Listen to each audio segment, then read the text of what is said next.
Hello anh em. Hôm nay anh sẽ chỉ cho anh em cách setup book tự động.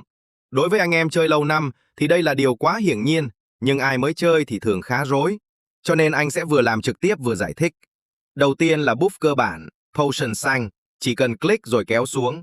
Ví dụ scroll cũng kéo xuống như vậy, đặt ở thanh dưới, biến thân cũng kéo xuống, triệu hồi cũng vậy. Sau khi làm như vậy thì làm gì?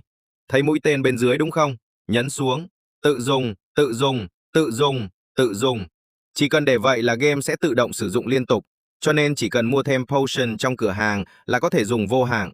Nếu không muốn auto nữa thì kéo lên là được. Ngoài ra cũng có thể set up ngay trong inventory.